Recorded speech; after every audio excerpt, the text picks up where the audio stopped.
Okay, kinda. I'm back. Um, that something interrupt my dang on lesson. I believe it's a phone call, but I'm gonna try to finish this up.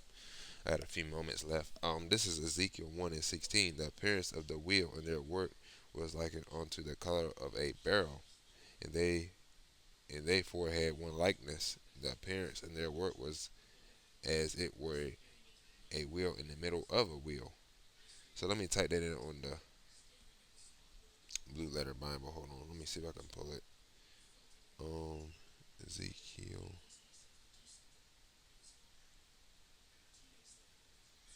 My phone acting weird. 1:16. You should pull it. The wheels sparkled as if made of beryl. All four wheels looked alike and were made the same. Each wheel had a second wheel across, turning crosswise within. Yeah, so yeah, realize how they seen the chariots, and that's how they described it back then. You know what I'm saying? Because you know what I'm saying. That's how they taught. You know, that's how they talked. I could easily just type these on the on the Blue Letter Bible app, and I can read it like how we're talking right now. This is Daniel 7:13. As my vision continued that night, I saw someone like a son of man coming with clouds of heaven. He approached the ancient one and was led into his presence. So, this is the clouds of heaven. That's the chariots, man. There's plenty of scripture that refer to the clouds as the chariots. You know what I'm saying? This is. Let me see if I can bring up Habakkuk. Hold on. Let me. It's always when I'm doing something. Somebody always doing doing a bunch of notifications don't come out and tell you doing a lesson. Crazy stuff. Habakkuk.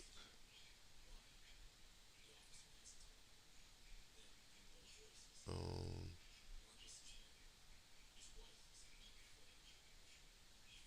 okay, this is Habakkuk 3:3. I see God moving across the deserts from Edom, the Holy One coming from Mount Paran. His yeah, Mount Paran. His brilliant splendors fill the heavens, and the earth is filled with His praise. Khan, you know, and that's them chariots that it's talking about, man. Cause His glory covered the heavens, man. Like the Lord, man, He got one big gigantic chariot that could cover the whole sky. And we literally went into this the other night.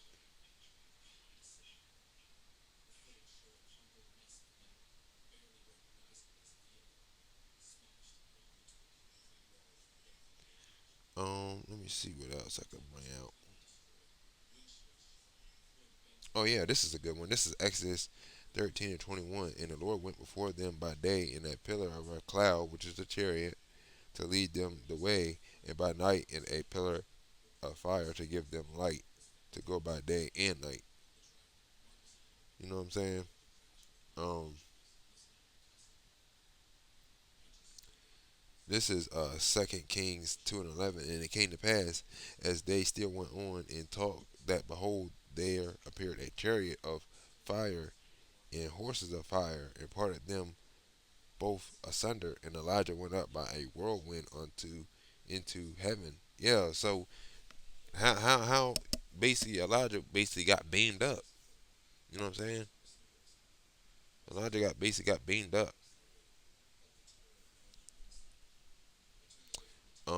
Let me check on that. Let me see, and I could continue the rest of that low key.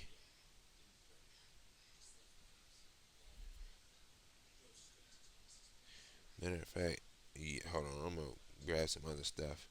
I might have to make a part three on this.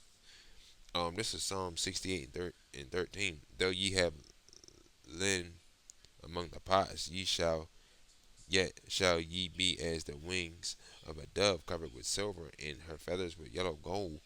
So, The children of Israel are currently at the bottom, but the Lord will beautify them.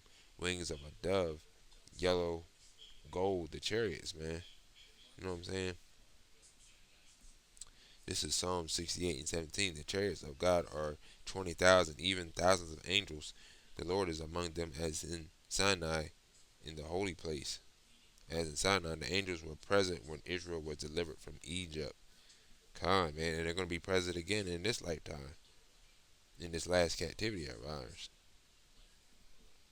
This is Psalms 91 and 4. He shall cover thee with his feathers, and under his wings shall thou trust. His truth shall be thy shield and buckler.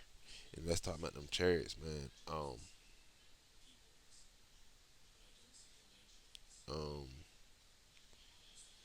I got like a couple more minutes. Let me see. Let me end this off hard.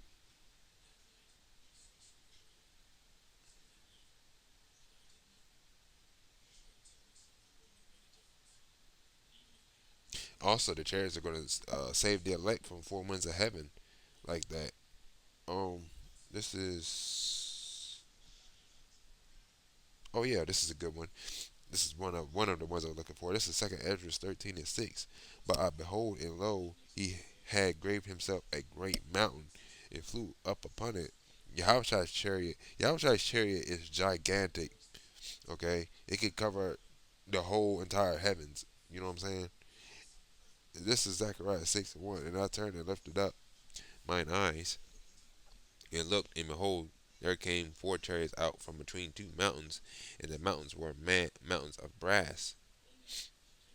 I could, you know, continue reading this. This is verse 2. In the first chariot was red horses, and in the second chariot were black horses.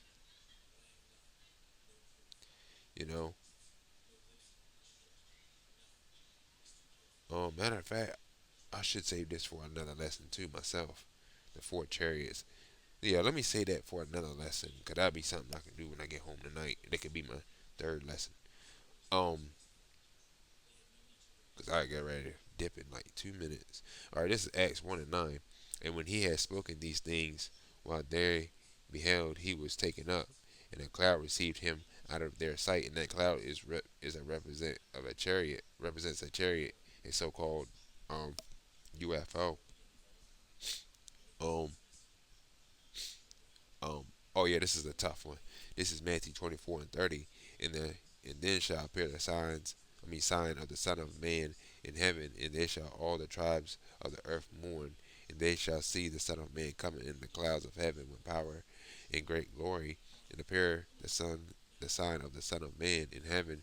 Yahushua is coming back in chariots, and according to Revelations 1 and 7, Acts 1 and 11, and in the red, all the tribes of the earth shall mourn. Revelations 1 and 7, and Isaiah 66:15 through 16. So these people gonna be in trouble when the Lord, cracks them skies. You know what I'm saying? But with that being said, hopefully this was an edifying lesson. Um, lesson slash testimony, and hopefully this was edifying. And I want to give all praises, honor, and infinite glory to Yahweh Bashem, Yahweh Shai Bashem, Rakak Wadash. Um, Hopefully this was edifying, and shalom to the next time.